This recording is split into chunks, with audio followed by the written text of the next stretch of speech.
If you want any hope of scaling your chatting without it becoming a gibberish mess, then you're going to need someone to uphold a standard even when you're not there. It is essential to have managers supervising your chat team, ensuring that everything is being done correctly. In this video, I'm going to show you how to select and train your managers to help you scale your growing agency. So what actually are the roles of a manager? Why are we paying these people to overlook the chats when there's already chatters assigned to the account? The way I like to think about it is the managers are the eyes and the brain, and the chatters are the muscle. As you scale, it's quite difficult to train a lot of chatters to be good at everything fast. So the managers are there as the backbone of your standard, of your strategy, that help everything to run smoothly. I'm not saying you just want a bunch of shitty chatters with one good manager to pick up the pieces. That's not what I'm saying. You need the managers there to give a clear direction on the best way to make money, on how to do things correctly. And then the chatters act as an extension of them. Managers will be helping to smoothly implement strategies and tweaks. If you ever want to change anything in how you do things, I want to caption pay-per-views this way, I want to sex this way, sell more of these, sell this way. Whatever it is, you can tell the manager and then they get all of the chatters to act in accordance with that, rather than you having to constantly train chatters on a bunch of new things all the time. Maximizing engagement. This is a huge one. Getting people on the account talking, because if people aren't talking, you can't make money. So they should be sending mass messages, sending personalized messages, following up with fans that might have left us on read by accident, just getting as many people talking as possible. Quality control, obviously, English, grammar, reply time, just following the strategy, doing things in the creator's best interest, whatever. Finding opportunities, especially when there's a lot of traffic on the account and it's a bit chaotic, you need to be prioritizing people. Going, okay, this guy's here, what do we sell him to make the most money? How do we act to make sure that we are building long-term customers rather than just, grab and go, move on to the next. And just providing ongoing training. Obviously, they're going to be doing live training as they're on shift, but they'll also be doing chat reviews, but I'll get into that a bit later. You also can have them cover shifts if chatters, don't work or don't turn up for whatever reason, right? It's just really good to have them there. I will not let chatters chat without a manager, right? And if the manager can't be there, I'll do it because that's how important it is. Now, when you go to select your managers, what do you look for? It's important to note that not all good chatters will be good managers. In fact, most won't be. It's a completely different skill set. Someone once told me that people in companies tend to get promoted into a point of incompetency. They get pushed so high that they're no longer effective in their current role. Some people are just good chatters, and that's all I'll ever be. But that's fine, you want good chatters. You do want your managers to be high performing because it just shows that they understand how chatting works. And that's what you need. You don't want your lowest performing chatter as a manager, probably, right? I would say it's much more important to look at their level of problem solving, right? I would much rather the chatter that can step in and resolve an issue with a fan without coming to you. They can negotiate and get the guy to buy the big custom. Anything like that without just coming to you for help, because otherwise your life's going to be a nightmare. Every time something goes wrong, they're just going to come to you. You don't want that. Fast learning. If you've got a chatter where you can just tell them, I'd like to tweak this in the strategy. I'd like to do things this way. They can just start doing it and make it work, right? Some people can do that a lot faster than others, and that's a good trait for a manager. Great communicator. There's a type of chatter, I would say, and I have a few of these, that I would call the silent killers. They don't really talk much, but they're great. Like they don't talk on the call, but they're just selling everything. They're just selling so much. They're topping the leaderboard, whatever. I wouldn't necessarily make them a manager because they're not going to be talking. And the most important thing for a manager to be doing is talking, right? Not selling. I'd let those people be chatters. It's fine. Great communicator, the person who's talking, bantering, helping the team, things like that. Much more important. Now we can sit and talk about what makes a good manager as much as we like. Ultimately, I just want to see if they can fucking manage anything. So I would advise putting them on a trial shift with a bunch of new chatters. And the reason I say new chatters is it's really going to allow us to see how good they are at teaching, because they're going to have to communicate. Things will go wrong, and this is what you want them for. I'll tell you a story. Once I was trying a manager in this way with a bunch of new chatters, and they made fuck all money, right? They made like literally barely any money. And I looked through the chats And I was impressed because they were doing everything in accordance with the strategy. There was just, not that much traffic and whatever. But if they'd made 10 grand and I'd look through and I was like, you did this wrong, that wrong, that wrong, like everyone was just winging it, that would be worse. So you really want to look at the application of your strategy. Like, are they getting these new chatters to do things how you want them? Because that's what they're there for, right? Obviously, earnings are relevant, but I wouldn't only look at that as your determiner of whether it was good or not. You also want to make sure they get chatters talking. If they're all sitting on the call on mute, like we use Discord, if I can see them all on mute, like that's not good, right? If they're all talking and laughing and fucking whatever, fantastic. You know what I mean? That's what we want. Now, what skills are most important to teach our managers to make sure that they're successful?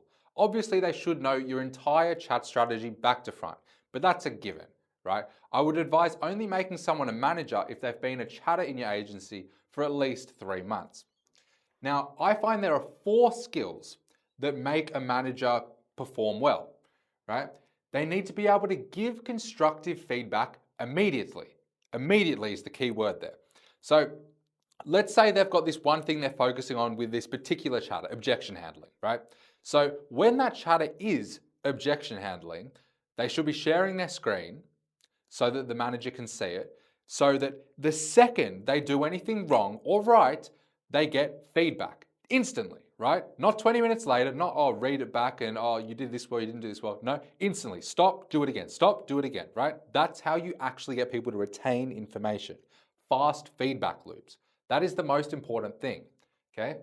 They need to learn to repeat themselves and be okay doing that. If they can't handle that, they're gonna have to say the same shit a lot of times, shouldn't be a manager, right? And they should be in the habit of only shutting up once they get a reply.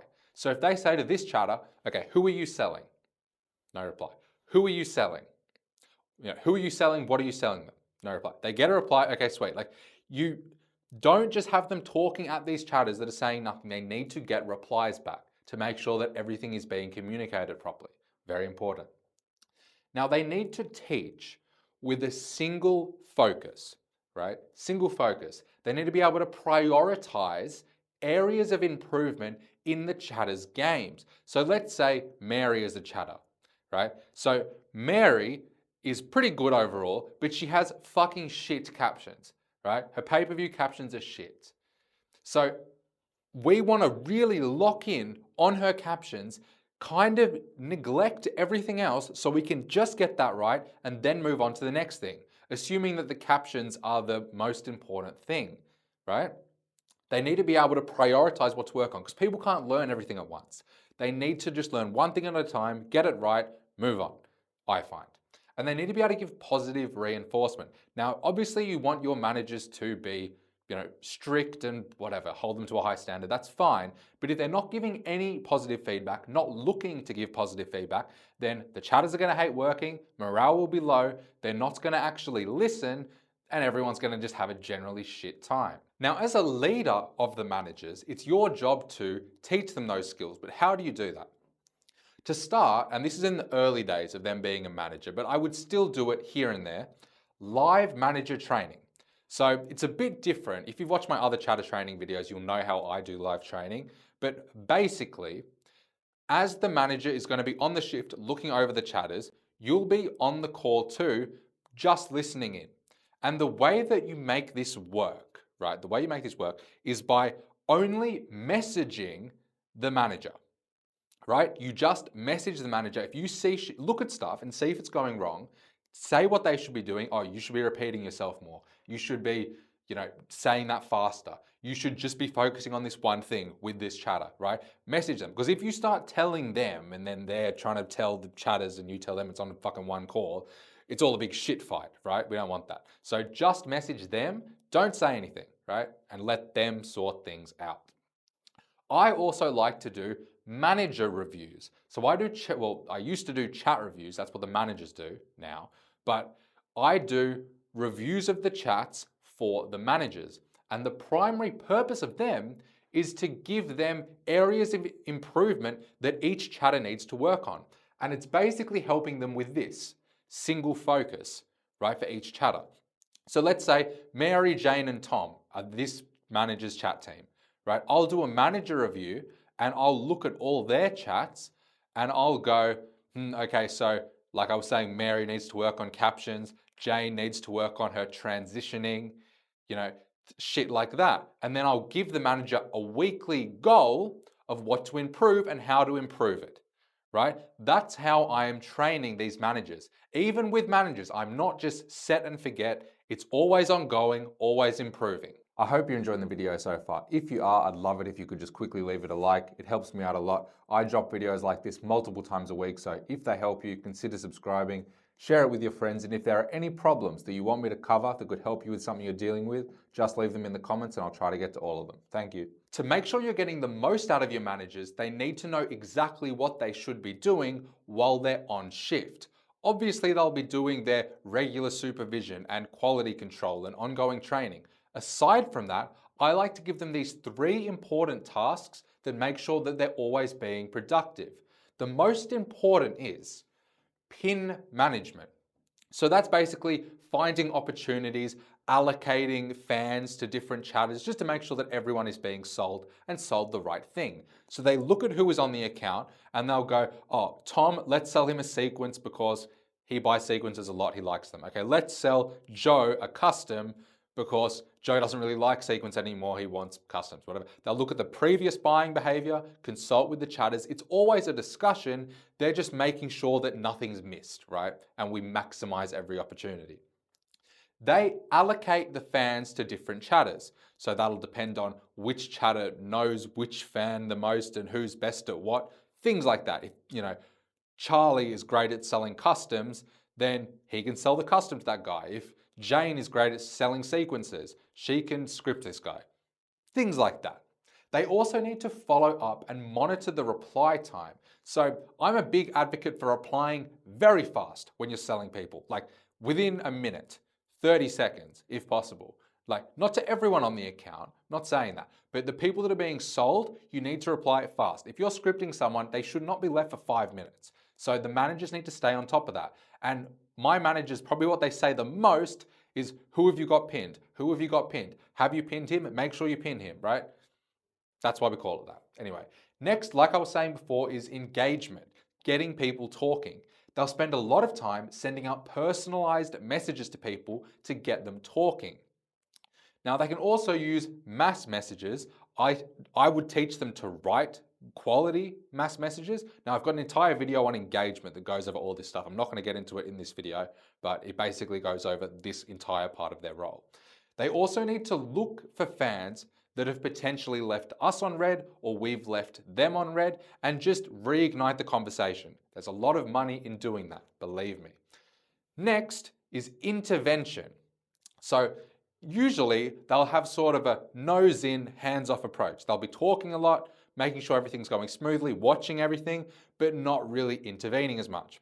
But when they need to, it would generally be because there's a high ticket negotiation. If there's a guy who's potentially buying like a $2,000 custom, I'm not going to just let some chatter fuck it up, right? So that's when the manager, who will usually be good at that, that's why the problem solving ability is so important, they'll make sure that all goes smoothly. Obviously, they let the chatters try, but they'll watch it very closely and intervene if they have to. Also, damage control. They're there if an emergency presents itself, a fan is suspecting an agency, or just so many things can go wrong, right? And a spender's unhappy about something, anything like that, they're there to intervene and fix situations before they get worse. But their role doesn't end there. I also like to give them a series of tasks to complete when they're off shift, mainly centered around communication and ongoing training. The first being chat reviews. So if you don't know, a chat review is basically a recording you create going through a chatter's chat logs and giving them feedback. You can use Loom to do this or any other screen recording software. The way I like to get managers to make reviews is by just focusing on the one most important area of improvement for that chatter. So the biggest constraint. Like I was saying before, people can only really learn one thing at the same time well. So it's best just to focus on the one most important thing, keep going until they get it, move on to the next. So if the manager was doing a review for, say, Jade, and she needs help carrying the conversation. She uses a lot of dry replies. She gets left on red a lot. Very bad. We would just center the review around, examples of when she did a not so good job with that, when she did a good job with that. Tell her what she should have said. Offer resources on how she can improve her conversation skills. Do you know what I mean? But we're just focusing on that, and we're sort of not really paying attention to some of the other problems that might be there but not as important. You know what I mean? They also do one-on-one meetings with the chatters. And the way I've got it structured right now is that the manager can decide whether they want to do chat reviews for each chatter or one-on-one meetings with each chatter. But it's basically the same thing. You're just focusing on the one biggest area that needs improving. It's just whether they do it on a call or in a review, right? Personal preference. Now, they also do team meetings. So that's just the manager with their allocated chatters talking about the group objective, anything that's come up with certain fans, whatever it may be, things that we need to do, admin stuff, the notes, that sort of shit. And they do that once a week. They also have manager meetings. So that's just manager to manager. I'll be on there. We'll talk about the objective moving forward, strategy, propose any changes that we might want to make, anything going on with big spenders. It's all about just staying on the same page and making sure we always have a direction. Like I said before, the most important skill for managers to have is the ability to problem solve, damage control, putting out fires before they become too big. That's going to take the most off your plate because they won't be coming to you every 5 seconds. There is so much to damage control. That's why I made an entire video on difficult situations and how to deal with them. So you should definitely watch that next. That's there. Enjoy the rest of your day.